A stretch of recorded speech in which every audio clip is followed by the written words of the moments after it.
Naku, I was proven wrong. Si Balang nanalo. 50,000 for you!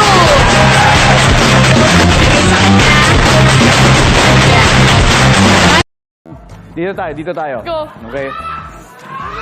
Para kung ano man ang mangyari, manalo matalo, sama-sama tayo. Please! Alright. 15 points. School subject na maraming binabasa, sabi mo AP. Ang sabi ng ating survey ay, please, let's go!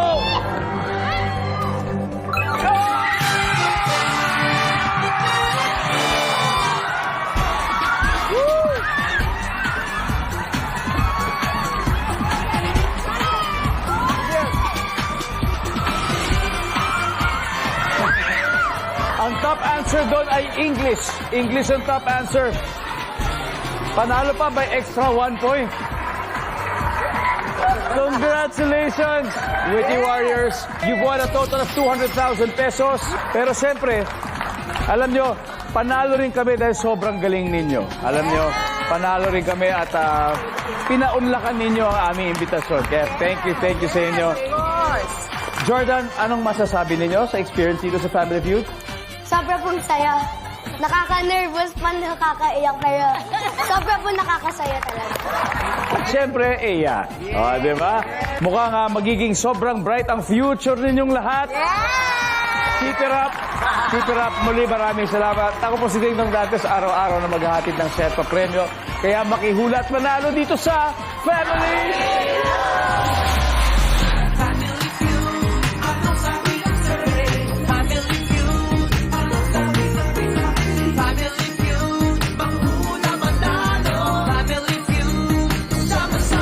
Sampo ni dating Pangulong Estrada, nagpamigay ng BCD tungkol sa mga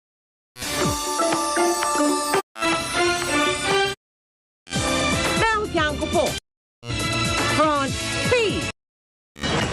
Magandang gabi po. Itinakda na ang one-on-one. He once again takes center stage on this night of incomparable magnificence. Binibining Pilipinas 2009 Grand Coronation Night. 24 lovely ladies will let their beauty shine in the most awaited night of the country's most prestigious pageant, with performances by Aldra Brenica, JC Giuseco, Chris Kaiser, the Philippine Military Academy Choir, and Mr. Ding Dong Dantes. Binibining Pilipinas 2009 Grand Coronation Night, hosted by Paulo Bellones and Isa Calzado. Ngayong Sabado na, March 7, pagkatapos ng investigador sa GMA.